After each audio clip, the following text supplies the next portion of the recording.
Hello, I'm Kristiyana Yordanova, Miss World Bulgaria 2022, and this is my interview with the Pageant Project.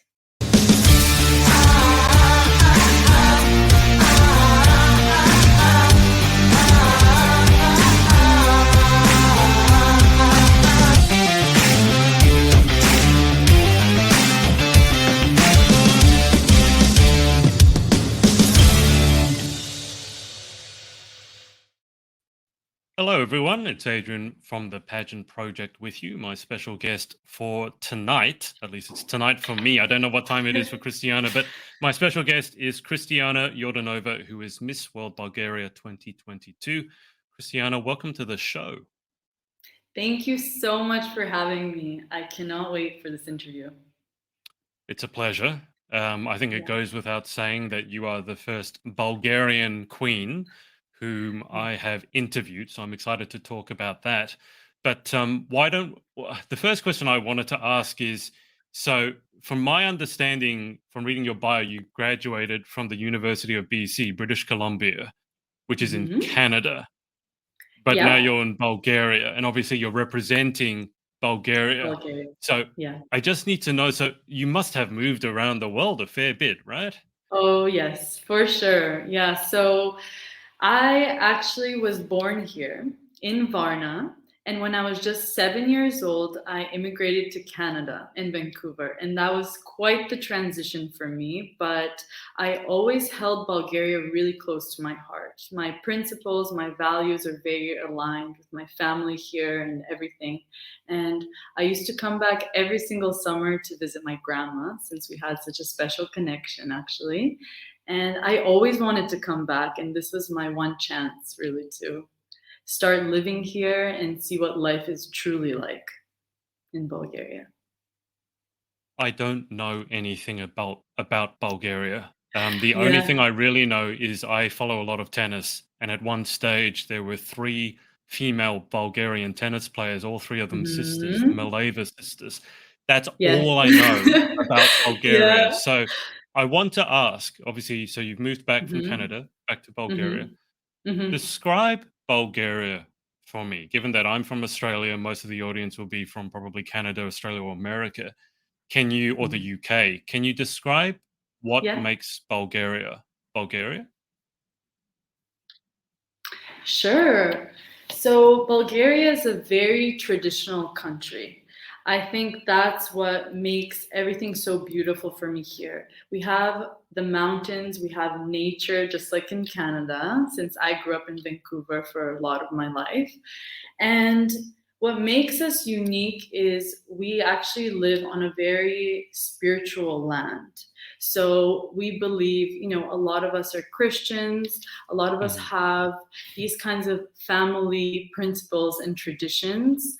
And some fun facts, about Bulgaria as well is most of the rose oil that gets created for perfumes all over the world actually comes from us, from Bulgarians. And where I come from is Varna. It's more like a beach city. All the tourists from all of Europe, come here to check out the beautiful beaches by the Black Sea. And it's extremely welcoming, really good-hearted people. And so it really makes me happy being here.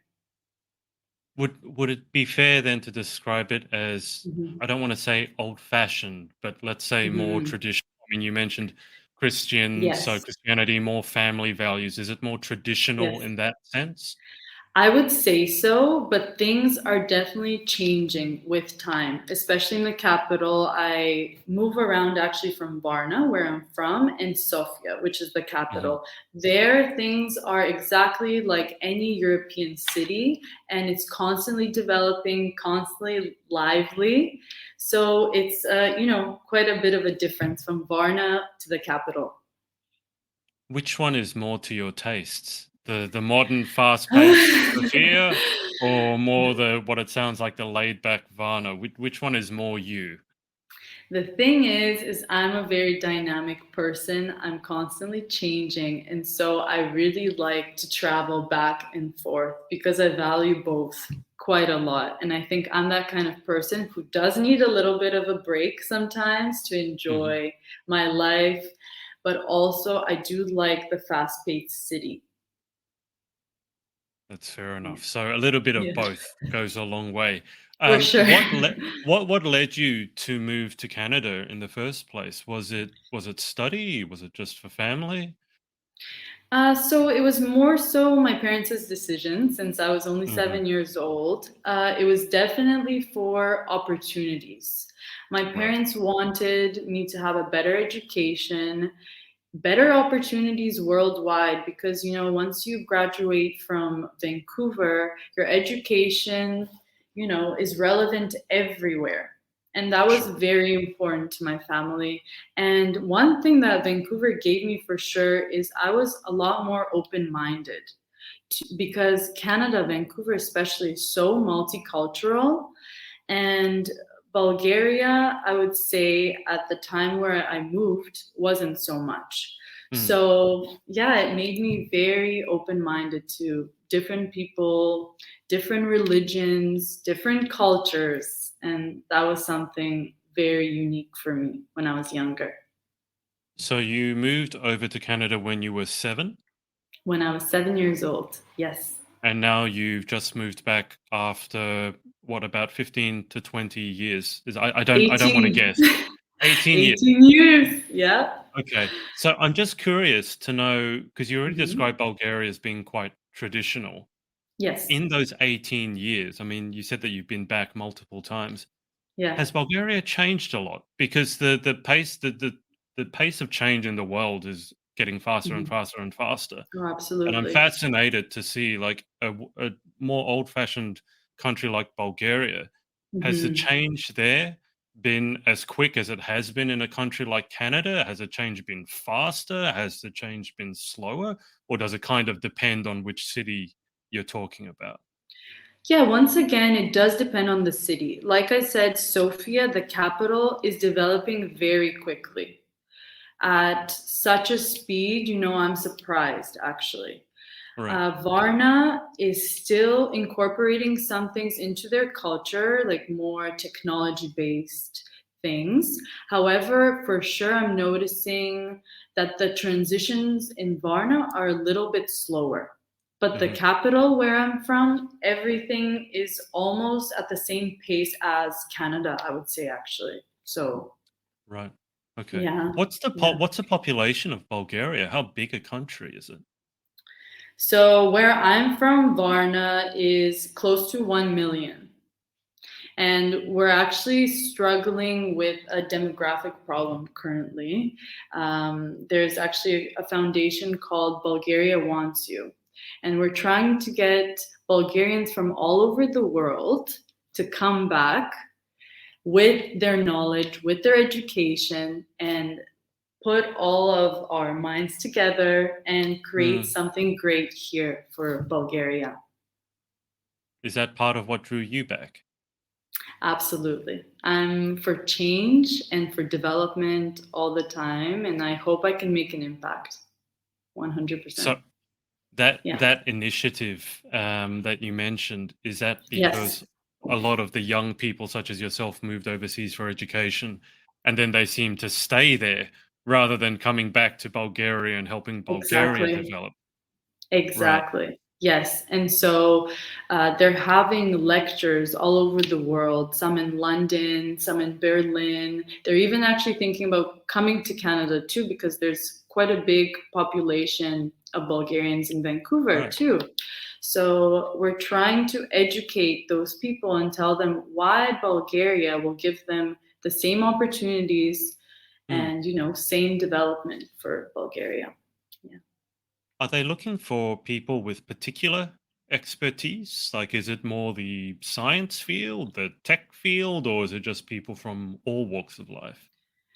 People from all walks of life, especially actually, I've noticed since I've studied psychology, we're in quite a need of those people and developing in that area because people still to this day, especially in Varna, refuse to talk about their psychological well-being, which is Mm, equally as important as physical well-being. And so in mhm. that regard, we definitely need more people to push the envelope and push for that change here.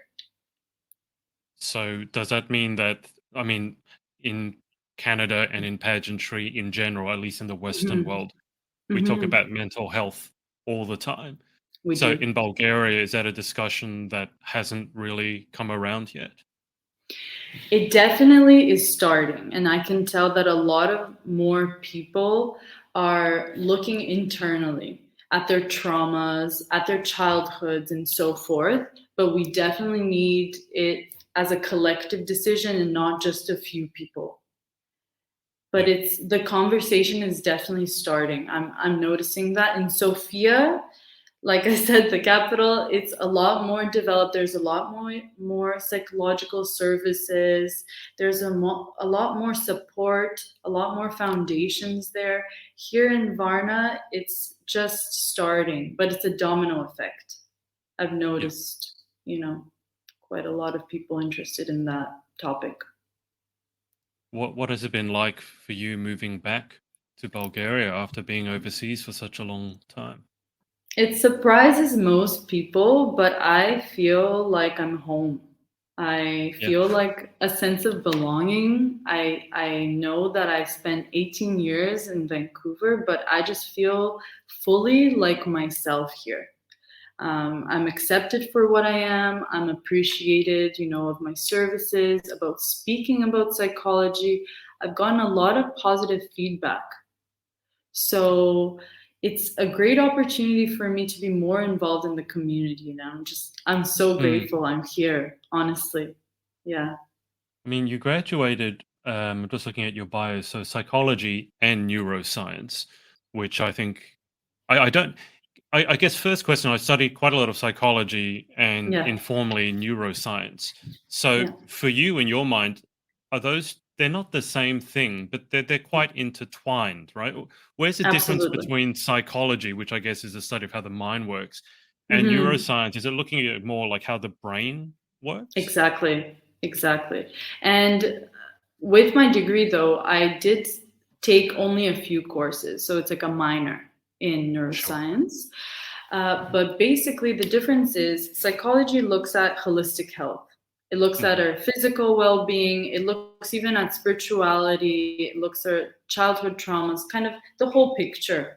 While neuroscience focuses specifically on the brain and, let's say, the brain areas that light up with a specific trauma. Yeah. So that's what we Hmm. focus on. Yeah. Yeah. And what got you interested in that field to begin with? Psychology and people have always been my interest since I was a little girl. Since I can remember, I just loved hearing about other people's problems. I loved helping them, supporting them, solving their issues. I've always been the friend that, everybody calls up and asks, "How do I solve this issue with my partner, with my friend, with my family?" So it's something that actually brings me a lot of joy, feeling like I'm helping. And are you looking to make that your profession now that you're back over in Bulgaria? You've been over there 6 months. So are we talking about becoming a full-time psychologist? Is that the goal? Yeah, so I'm still a student. I want to become a clinical psychologist. That Right. is what my interest is in. And I want to study trauma, especially childhood trauma, because that's something I've read about so much. And it would truly help by helping others, resolve those issues within themselves, because I know how liberating it can be.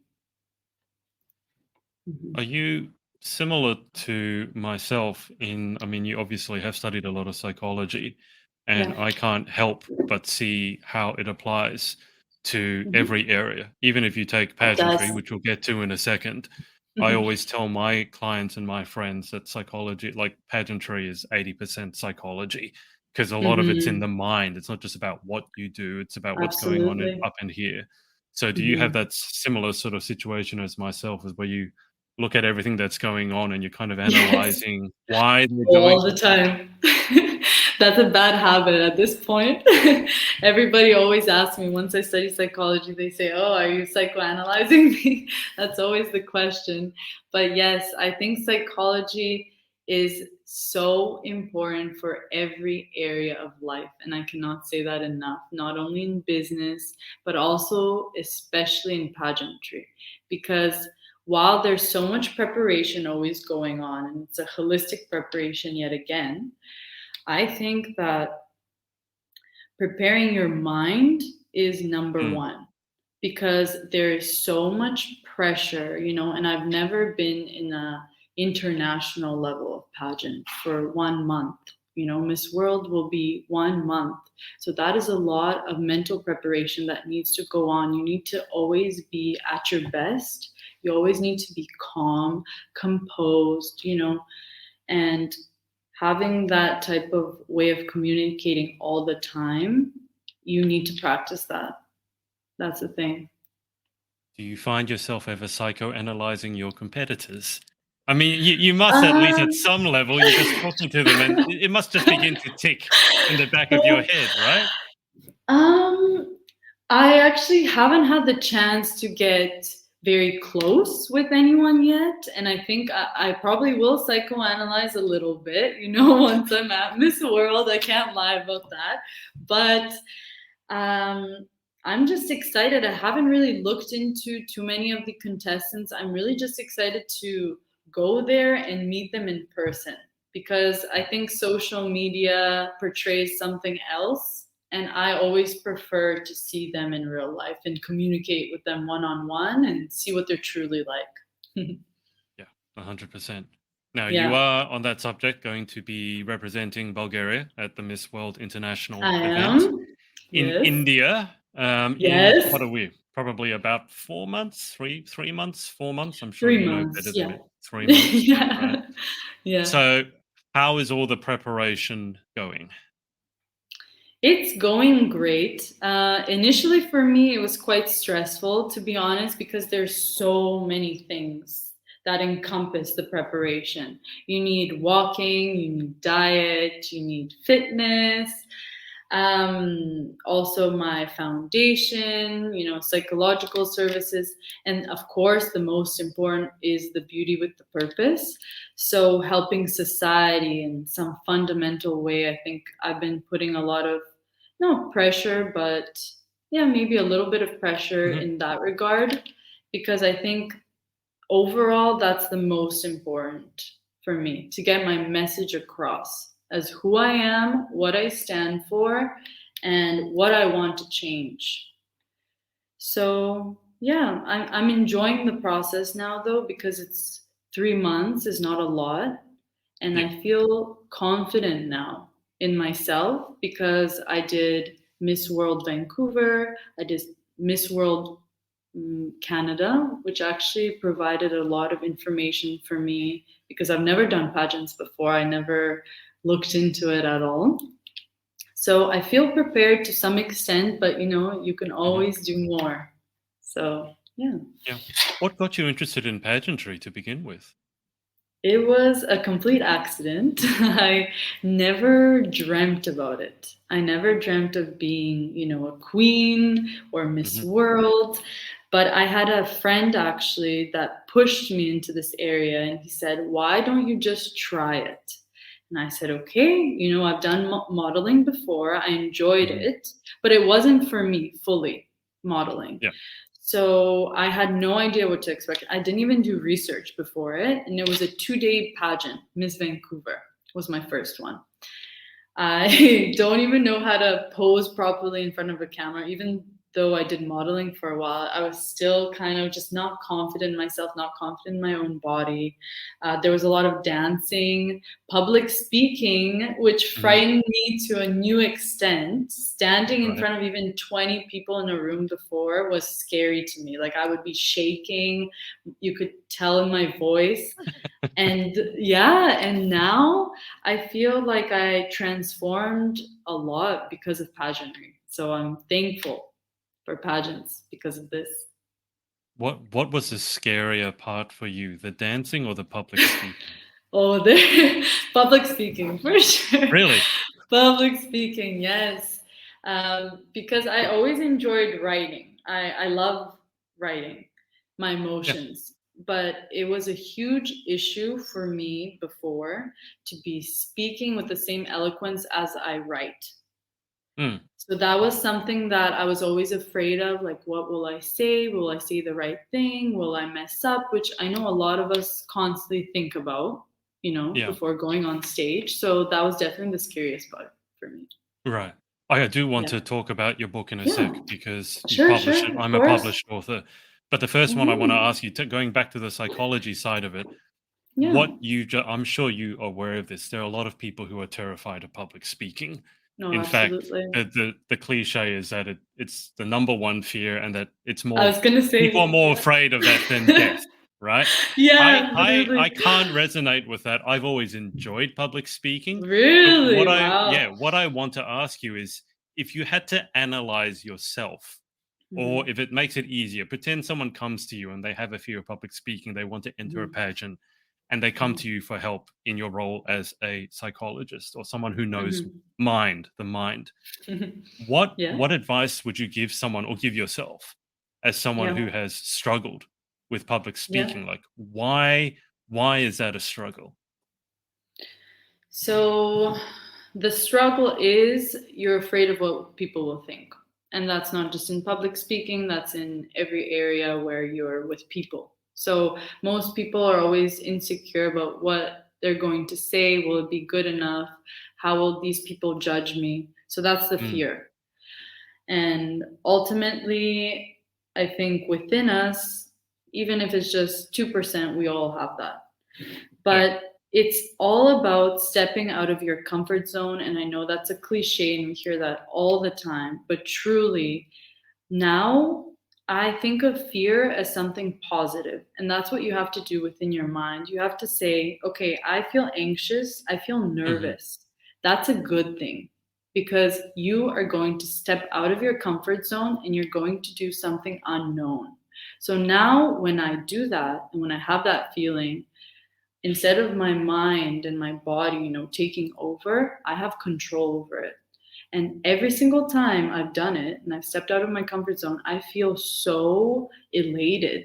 Like I feel Hmm. so happy and ecstatic that I pushed myself and I'm on the other side of fear.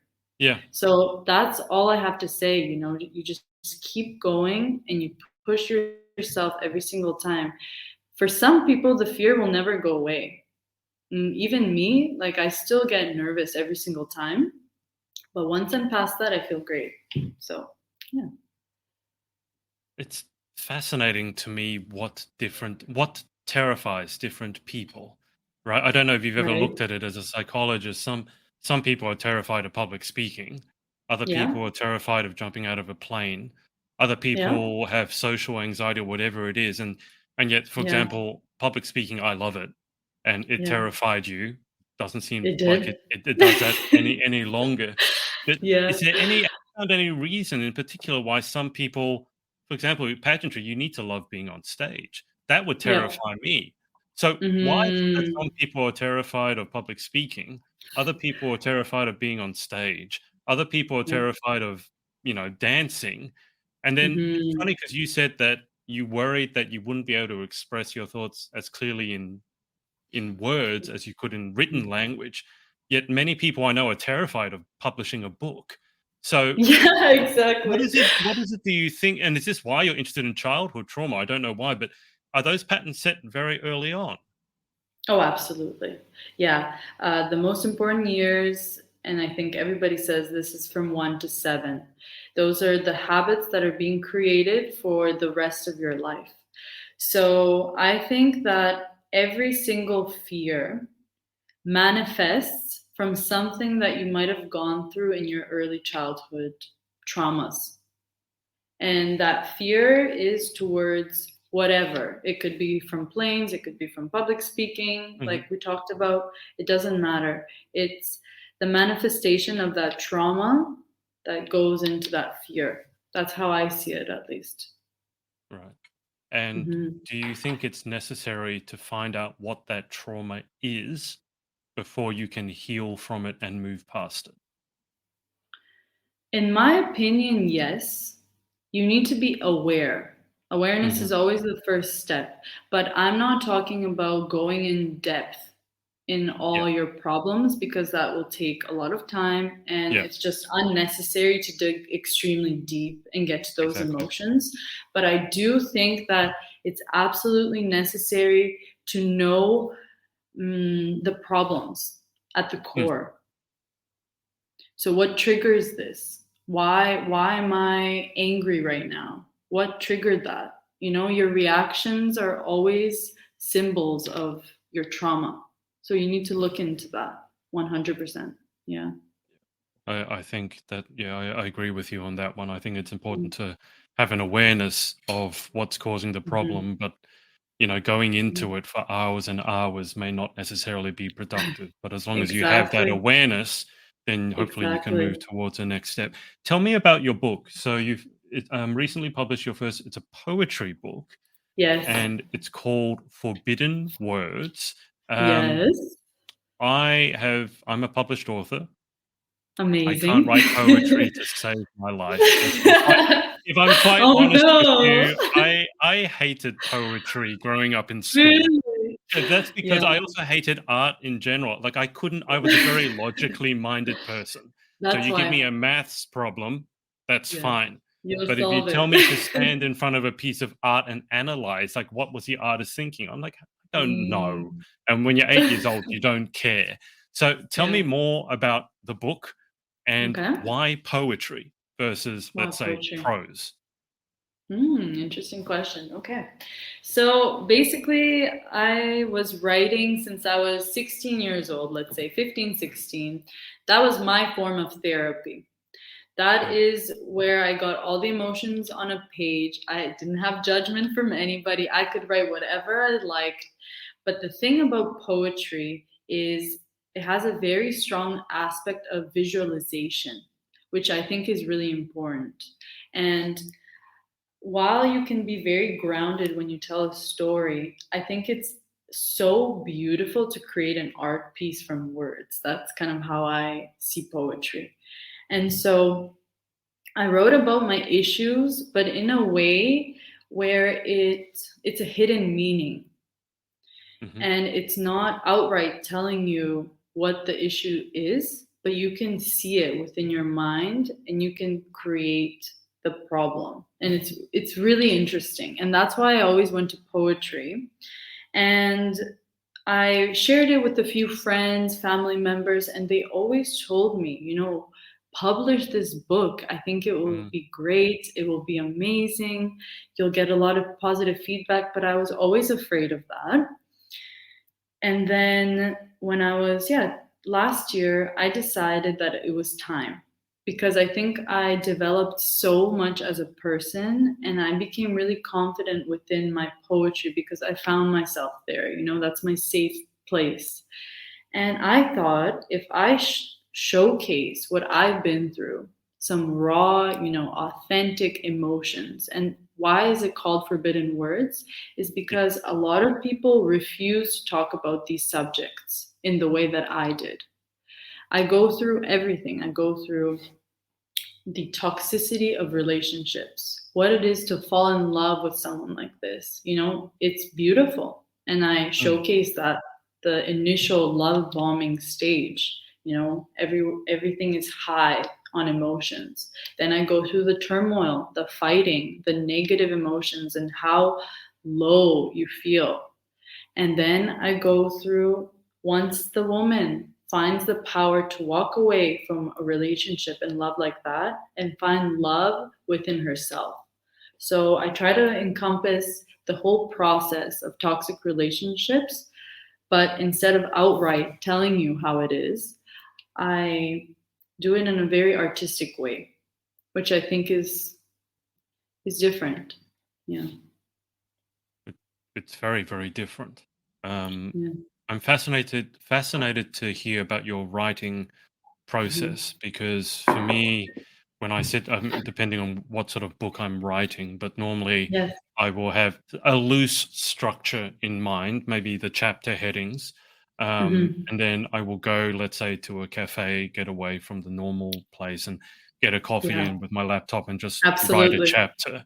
Yeah. I prefer to write shorter chapters because I feel like my mind can Hmm. encapsulate that rather than Hmm. writing really, really, a 5-hour chapter.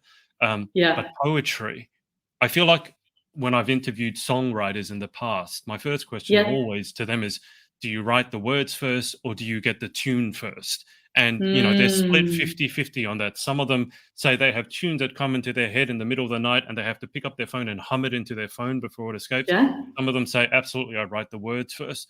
With Yeah. poetry, Yeah. where do you start? And also, when you say poetry, poetry doesn't necessarily have to rhyme. Now, I don't know if yours does or No. not, and there are different rhyming schemes.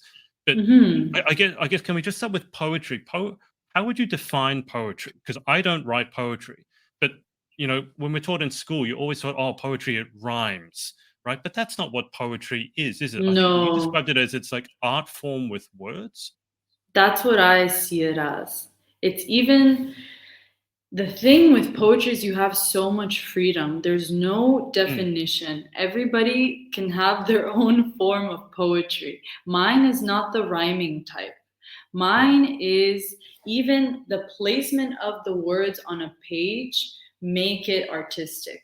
You Mm, truly are making an art piece with words in that way. And then with the words, I just really use a lot of symbolism within my own poetry. I'm telling a story, and that is what I define as a unique story. Yeah. how long are your poems?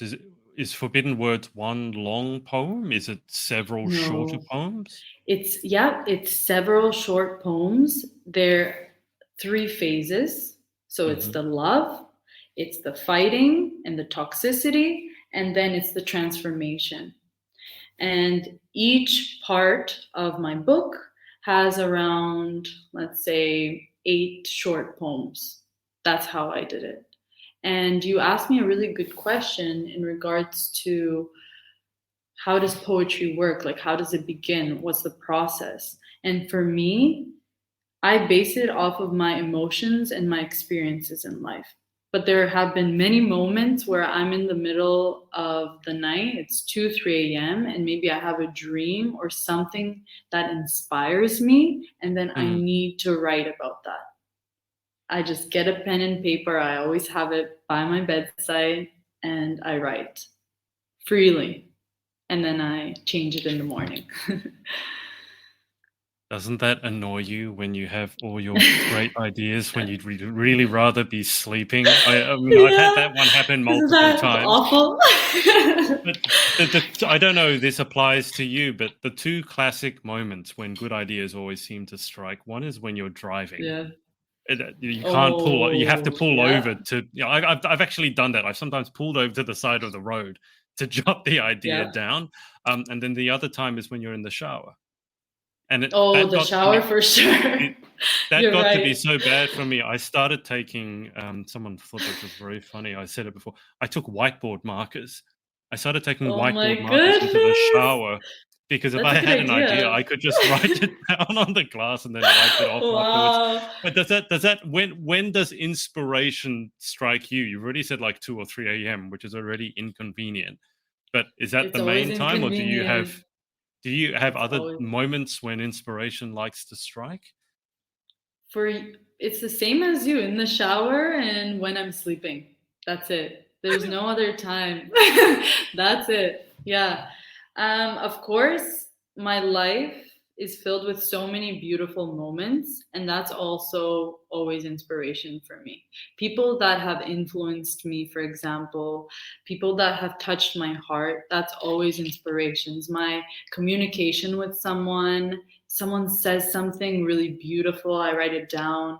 It's just, I think you always need to remember those moments to keep going further in life. So I have at home probably 10 journals filled with Hmm. these kinds of things. And I, yesterday actually, before our podcast, I took the time and I read everything, and it just made me so positive. I think that's just how I go through life. and it really helps me be grounded and being grateful in the moment. I want to ask, I don't know why I feel like asking this, but you've already said that Yeah. poetry is like it's making art with words. Yeah. So I think you have a very different perspective on it than I do as someone who's written non-fiction books. It's a different process. But Hmm. do you have a favorite phrase that either you've read or you've written? Because I feel like you look at it through a very different lens than I do. I will Yeah. look at it and read it for what it is. I think you will look at it through different symbolism or potentially the deeper meaning behind it. So have you ever Right. found yourself, whether you've written something or you Yeah. have read something that someone else has written and gone, that phrase is perfect? Yes, actually. That's funny that you mentioned it. I wrote it down yesterday. So, this is something that I wrote. There's two things that are my guiding principles in life. Number one is always believe in love one more time.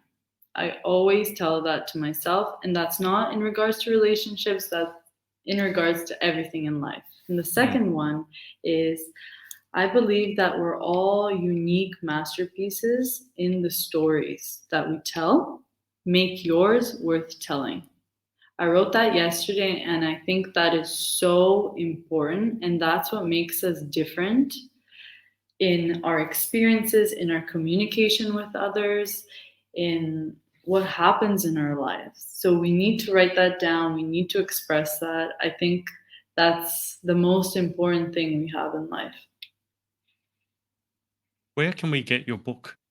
It's so I actually do have a link on my Instagram page. It's a Okay. link tree, and there it's a I believe it's only $10. I wanted to make it affordable for everyone. You can also get the ebook for I believe $5, and you can order it. It's very easy to get access of.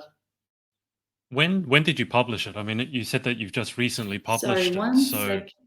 Oh, oh, sorry. My AirPod for some reason. Okay, I can hear you again. can you hear me now? Yes. Yep. When did you publish it? Because you said you recently published it. So was it earlier on this year? It was last year around this time, if I'm not mistaken. I think it was around April last year, around Wow. that time. Yes. Okay. So Hmm. I want to ask, is there another one coming out? Because sometimes when you become a published author, people want the next one, the next one, the next one. And I feel some people are good at writing to deadlines. Other people need to wait for the inspiration to strike. So I'm the have you thought second. about putting, yeah, okay. So Yeah. is there any timeline then on when the next one is coming out, or is it whenever inspiration strikes? I am always, first of all, in the process of writing. It's when I have enough material to publish another novel. That's kind of Right. how I work. I'm constantly inspired by something around me. So, yeah, it's persistent. It's a habit that I have every single morning to write because I Right. think it's a creative process that everybody needs. It doesn't have to be poetry, but I Mhm. just write about my life, what's going on, a quote that I like. That's how I start my morning. And so, definitely, I want to publish my next book and another book after that. I don't think I'll ever stop loving this process. How long did it take you to write Forbidden Words? Like, not in like writing physically, but how long from Yeah. when you first started thinking about this and doing all the bits and pieces? How long are we talking about? So the thing is everything good in my life always happens extremely quickly. I've Okay. noticed that's a pattern. So when I have a spark and when I want something, I'm always on it, you know? I just want to get it done. I sleep, eat, and that's all I think about. So basically, when I first had the idea, I mentioned this to a friend. She immediately the next day told me about a publisher Mhm. in Vancouver, but they publish books from worldwide. And then I messaged this person. I got all my stories together. I edited them. And I think this entire process probably took a week. Okay. Yeah, I know. And the art on the book as well, I already had it in my head, created that, and that was it. Okay. Okay. That is Yeah. pretty quick. Most Yeah. people don't take a week to publish their first book. Most people would probably about a year at least. So But the that is material was ready though, that's why. that's So what I I mean. So how cheated a long did the little bit. material? How long overall did so what time span does the material cover? Like from when you first started writing to the last part that was included, are we talking a few years worth of A few material? years for sure. And like I said, I started when I was 16 and I handpicked the poems from that early on. So it's been many years. And then I included maybe 6, 7 new poems that I Hmm. created just kind of overnight that I thought about and then I wrote down. Right. But yeah, it took probably about 5, 6 years for that whole material. Right. Okay. Hmm. And another Yeah, question I need to ask. of course. Do you write by typing or do you write using old-fashioned pen and paper? And are those two the same in your brain? I have my notebook See, and I thought that was going to be the case. yeah. Now, have you ever tried typing poetry? And has it worked? Does it Yes. feel even remotely the same? Does it feel the same, the writing process when you're typing versus using the pen? Mm, interestingly enough, I actually, for some reason, when I type it out, it's faster for me. Right. While when I write with a piece of paper and pen, it takes a lot more time. Yeah. Yeah, and not because of the typing, but because for some reason, once I get on the computer, my ideas start flowing really easily. Maybe it's because I have Hmm. an association now with the computer. I'm not sure Yeah. what it is, but always just really fast. And then I print it out and then I edit it by hand. Right. Okay. That's Yeah. fascinating to me. Sounds like Oh. does your brain work very quickly? Do you find like yourself that you've always got an internal kind of monologue and there's lots of thoughts flying around all the time? I would say so, yes. Right. I would definitely consider myself a visionary in the sense of what's here, I always transpire it into my reality. That's how I try to live. And writing is kind of my form of doing this. Whatever idea I have, I just always put it on a piece of paper and somehow it materializes into, real life. So how many I just thinking if you've been writing for this long, do you have stacks of books piled up Yeah, for your of writing course. or Yeah. how many do you have like a whole bookshelf just filled with your own writing? Not just my own writing. I love reading as well. But Right. yes, I definitely have on my bookshelf a specific area dedicated only for my journals. And they have to Wow. be aesthetic, they have to be beautiful. I'm that kind of person. I spend a lot of money on journals. Like, for example, this one, it says lovely here. It's just, and the pages are gold. Oh, So, wow. yeah, I love specific things like that. So, It's so interesting because I was speaking to another pageant contestant over in really, America, and yeah. she has kept all her journals. I think she's a bit younger than you. I think she's just turned 20 or 21, but she's Hmm. got like 7, 8, 9, 10 like hardcover leather bound journals that are, an inch thick Yeah, each. And she exactly. loves journaling. I Me put up a too. question on my Instagram story about Yeah. journaling, and she wrote me like 3 or 4 pages of how to start journaling. And I just thought it Wow. was fascinating because I used to It journal, is. but it was always on the computer. But from what I've Hmm. seen, a lot of women in particular, they Hmm. love to journal this way. It's not the Yeah. same for them if they type. Even if they use computers a lot, for some reason they need to journal Interesting. with a physical sort of that's why I asked for you Yeah. whether it was the same because I don't feel those two are the same because when I write something it feels very different to me Hmm. than typing definitely is What do faster. you prefer, actually? I was I going to think see, I ask. think it depends. Hmm. because if I have an idea I need to get out quickly, then Hmm. yes, I think probably for me it's a computer, just because it can keep up with the Right. brain faster, but also because I Yeah. don't write very much. I find that when I write, my hand Yeah. gets really sore now, and I simply Yeah. don't write anymore, so I'm not very good at it. I'm But the same, don't worry. I feel Yeah. the typing allow I can type faster than I can write. So, Yeah. and if anything, I'd rather just do a video.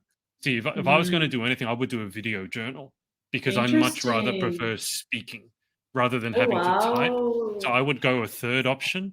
But see, the other question I need to Interesting. ask you, books Yeah. you read, do you Mhm. prefer ebooks or do you prefer printed books? Printed for sure. I knew that Printed. was going to be the case. This Yeah. this was the thing, because they were all telling us that, "Oh, Printed for the sure. age of printed books is over. Everyone, because you can now have 1,000,000 No. books on your phone." But I was like, "No, there's something different about opening Exactly. a book and even the smell of it Exactly. and the That's feel what of I it." was going to say. Yes. And I like highlighting things, writing Yeah. things down a little bit in the margin here and there. So, yeah, Yep. physical always. I actually do have a Kobo reader though. I have Yeah. the ebooks there. Yeah. It's not the same though. No. No. I don't No. enjoy it as much.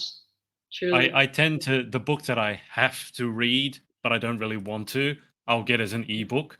But the books Yeah. that I really want to enjoy, I will get them Yeah. as a print book. And similarly to Exactly. yourself, they're full of highlighted. I think some people are terrified but horrified by that, because they have to, They keep are. the book immaculate. But if you looked at my books, they're all dog-eared, highlighted, underlined, written on. Exactly. I don't know why That's I the feel like way to doing that. do it. Yeah. But that's absolutely fascinating. I mean, what do you have any favorite authors yourself, specifically in terms of Mm. poetry? I know nothing about poetry, as I said. Are there any? Do you have any favorite authors in general, or with poetry in particular? So the person that actually I adore is Rupi Kaur. Kaur, Kaur. I'm not sure how to I think I pronounce know that. that name. Yes. So she did her first poetry book called Milk and Honey. And I was just blown away because similarly, she talks about very raw and genuine emotions, and she makes them just so beautiful. You can visualize it completely. And but she also had artwork as well. Oh wow, And okay. it was a black book. I still remember it, and I still have it actually at home. She fascinated me in the way she wrote, and she changed the definition of me for poetry, you know? So that was definitely an inspiration for me. And she now has, I think, two or three books. I've even seen her live. So she does poetry in front of audiences all over the world. And she makes it such a show, and the way she uses her voice is just amazing. So she's one of my favorites.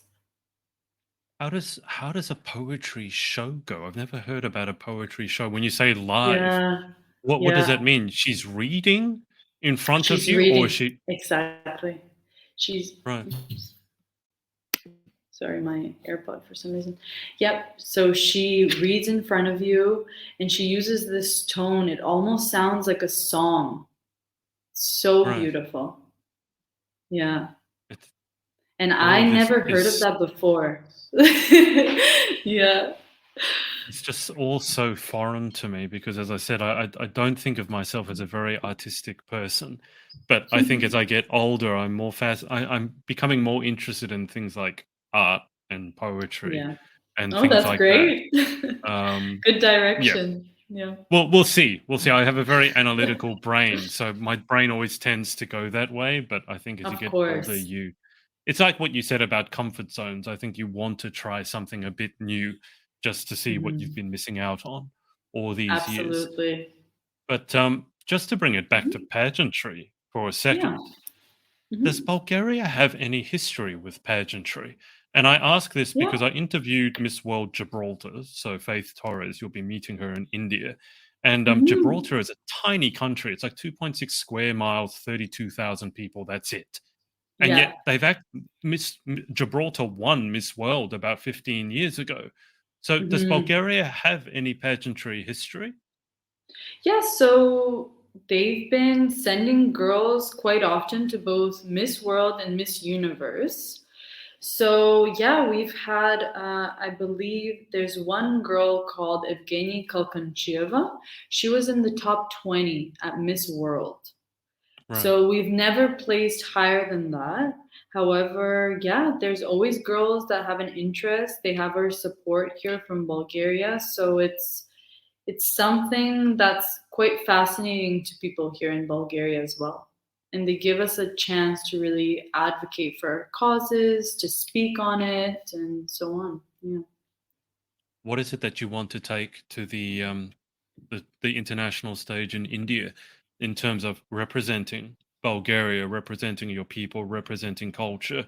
I've asked other Miss World contestants this because obviously it's a huge honor to represent your It country, is but it's the very biggest honor. difficult to represent an entire country. Like, how do you do that? Exactly. So, how are Yes. you planning on representing Bulgaria? So I want to focus on the traditions in Bulgaria. So we have a specific traditional dance for each area of Bulgaria. Right. And that's how we used to express ourselves through dance. So I'm actually learning to do that currently. And we have our national costumes as well that are filled, with the rose in the hair, red. It's Wow. absolutely Okay. beautiful. So in those customs, I definitely want to portray that at the Miss World.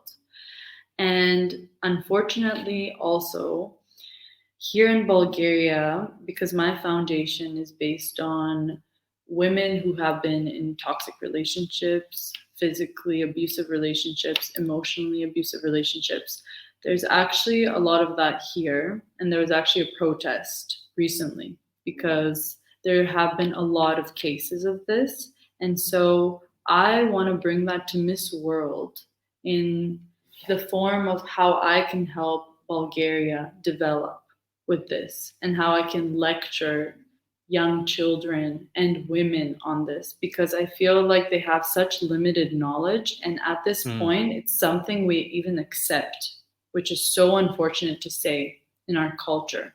So I think that it's important to showcase the problem and fix it and start yeah. beginning the process of opening up that conversation. So I want to take all of that with me out of this world. Why is that such a big issue in Bulgarian society to the point that there would be a protest? I'm staggered to hear that. Yeah, it's just unbelievable to see how many women and men probably, but we don't Mm, have a statistic for men mhm, and even for women honestly because in that case, nobody is going to openly share what they've been through. But this exactly. protest was great in the sense because it opened up the conversation, and a lot more women are coming forward, and it's all over the news how many women have been affected by this. And it doesn't even have to be just physical Mm, manipulation, also emotional and mhm, financial. And the mm, thing is I believe that in our education system, we don't often talk about relationships. How should we treat each other? Should we treat each other with respect, with kindness, with empathy? mm, We don't talk about these values. And a lot of the kids growing up have trauma as well that they carry over to relationships from their parents, and they seem to seek partners who are aggressive. So this needs to stop. And that's why I think it's important instead of only looking at women who've already been through this, what I'm focusing on is prevention. So mm. starting from early ages and starting to educate them on what a toxic relationship really is and how to prevent this from happening to you.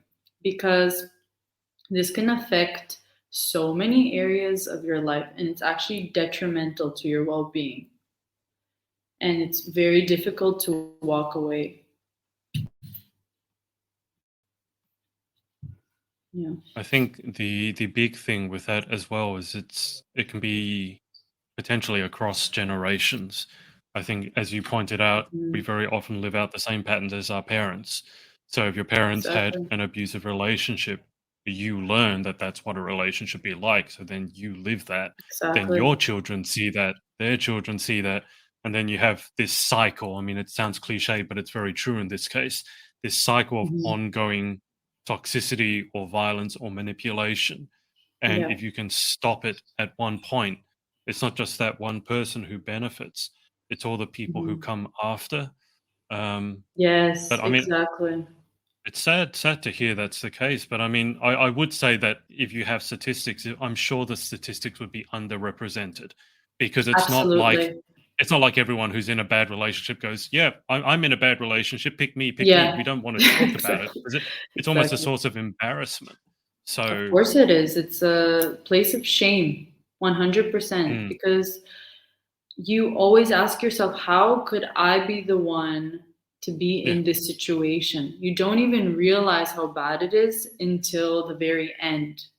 Or some yeah. people still don't realize it. Even when it gets worse than you ever expected, they they don't walk away. They think they deserve it. They think it's normal. So, yeah. That's the big problem, is when you Yeah, think it's normal. Again, if you've seen exactly. someone else, if that's what you know of your parents, grandparents, that's the way they were, Exactly. you think that's the way it is. So you And you don't even think, define. Mhm. Yeah, absolutely. I agree with you. And that becomes your definition of love. And that is "Hmm, the scary part. Once you associate love with anger and violence. that's a very hard cycle to break." I mean, a lot of Exactly. psychological work can take years. I mean, you talk Exactly. about trauma. If those traumas are Exactly. seated deeply enough, you're talking about years of therapy that can be very takes a lot of patience. Um, Exactly.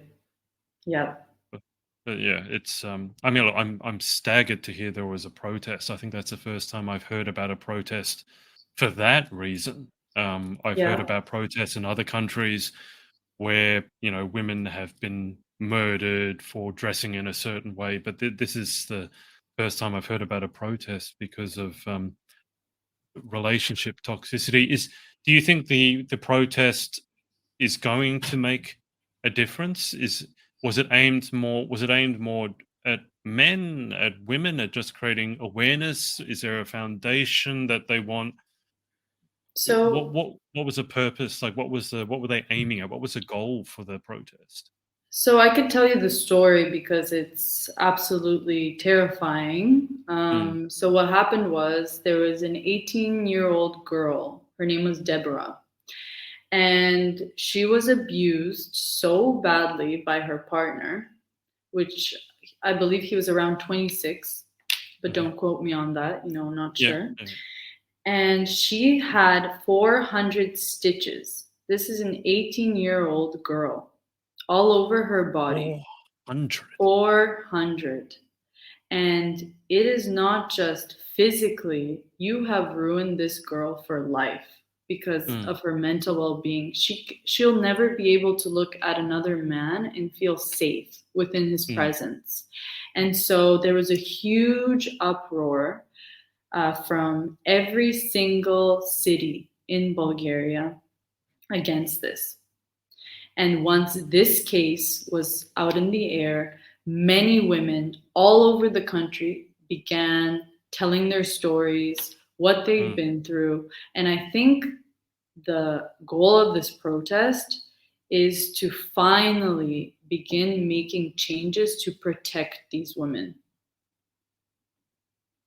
It sounds like there is a large underlying problem there that no one was talking Yeah, about, at least yeah, not in public. And now exactly, that one poor young girl, exactly. her example has led to all these other women speaking Hmm. up about how they've been through something similar. So it sounds like there Yeah, could be a giant movement in Bulgaria now that the that's what's awareness is out happening. there. Exactly. And I think for once, finally, the law will not only protect the women, but more Mm, foundations like mine are going to help these women. We're going to start actively making a change. And this is so important. here. We desperately need it, obviously. So I'm so happy that it's finally going into that direction. It's not Yeah. stopping, yeah, anytime soon. Talk to me more about your foundation. You've mentioned it a couple of times. Yeah, So of what course. is the name of the foundation and what do you hope Yeah. to achieve through it? So my foundation is called Women Squared, and the name represents helping one woman will create that domino effect in helping Hmm. others in her circle.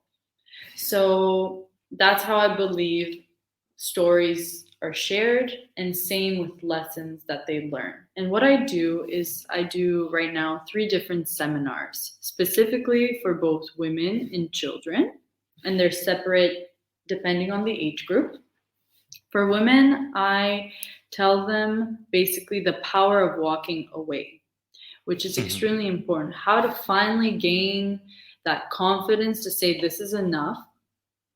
I shed light on the situations and awareness.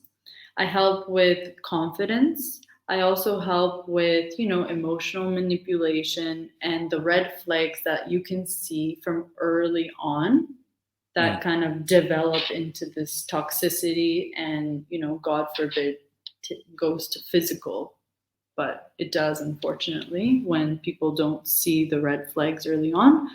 And so I help basically rebuilding a woman after they go through something so horrible.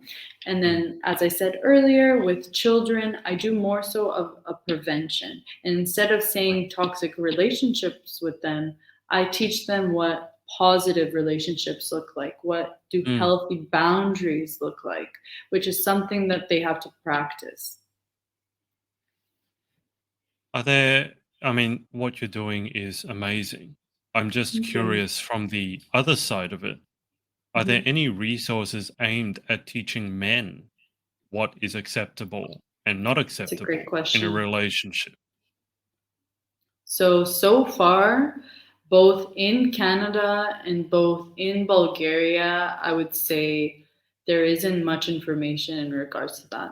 And I think that's Mm. such an important aspect to focus Yeah. on as well. Teaching your sons as well, principles, values, how to treat a woman. That's extremely important, especially here in Bulgarian society. And that's Mm. also an aim that I have, but definitely later on. Yeah. Yeah. I can understand that. And I think Yeah. whenever you approach a topic like that, you would have an extra layer of interest or difficulty, maybe because you'd be a woman Yeah. working with men. I think I have the same Exactly. issue as a man working with women. Not that Yeah. I find it difficult, I find it very interesting because I think it gives Yeah. you a different insight into it. Um, Absolutely. Yeah. you can bring your insight to the other side of the table, so to speak. But I It's just because helpful. Yeah. there's a lot of conversation around, whenever something happens bad, like in a Hmm. relationship or sexual Hmm. assault or something like that, that it's all the conversation seems to still go, well, what did the woman do? I interviewed one of the Exactly. Miss Mhm. USA, New Hampshire, and she was Yeah. assaulted. And she went to the police station, and the first question they asked her, bear in mind she was a young woman just been raped. The first Hmm. question the police asked her were, what were you wearing? And for that to even Unbelievable. there's Yeah. such a for me there's such a giant disconnect. Like, how can you think Absolutely. that's the first question you could ask? Surely there's Exactly. other things that you need to ask. So that's why I'm just curious, because obviously women Hmm. need to know what a toxic relationship is, but I Yes. think men do as well, because unless they're given a Absolutely. positive role model, and I don't know, maybe in Bulgaria, certainly in some other countries, Hmm. it's not really known, especially in this day and age, what it is to be a man, because a lot of people seem to think being a man is being Exactly. this tyrant who's horrible and rules everyone Yeah. with a closed fist. But on the other hand, you don't want Exactly. your men to be really disempowered and weak. Hmm. So how to Hmm. be a strong man while still being 100%. respectful Yeah. and treating women right, it's a discussion that, frankly, I don't think I've ever Yeah. seen in any country. But surely Yeah. that's got to be important as well, because you want to address Exactly. both sides of the equation. And I think that when I touch children in that way, their Yeah. hearts. And once I tell them this story, and once I tell them that it's really important to build positive, authentic relationships, I am Mm. both talking to both women and men, little women and little men. Yeah. And they will definitely see that as something positive and practice that in their daily lives. So I'm touching on Mm. it just a little bit, but yeah, it could definitely be a topic that I'm willing to develop later on. Yeah. Well, I mean, it sounds like amazing work. So certainly, Thank you I'll so be much. fascinated to see where it leads to. Thank I'm just you. keeping an eye on the time. We've been on for a fair bit, just over an hour already. So we'll move towards the Oh, wow. close. Just before we Yes. get to the final 10 questions, is there anyone that you would like to give a shout out to, Christiana, for supporting you? Oh, so many people. So, so definitely Natalie Globova is one incredible coach that I've had the pleasure of working with.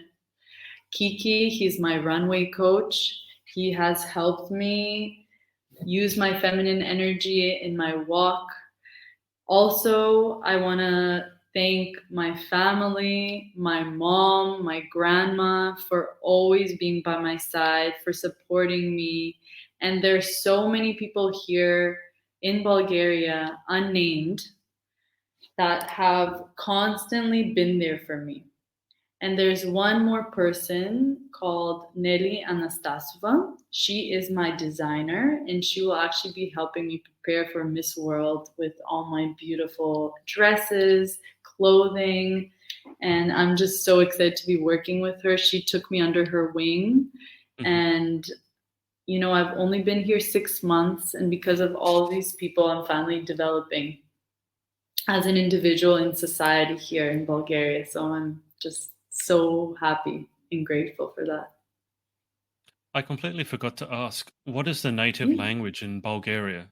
Is it Bulgarian? Bulgarian. Yes. And is that at all, because I saw your name before, it was in Cyrillic. Is Bulgarian Yes. at all similar to Russian? The alphabet is very similar. However, yeah, I would say 50% of Okay. Bulgarian is like Russian. There's many words that we do not understand. So Okay. it's close, but Right. not that close. Yeah. Right. So Yeah. obviously you speak English.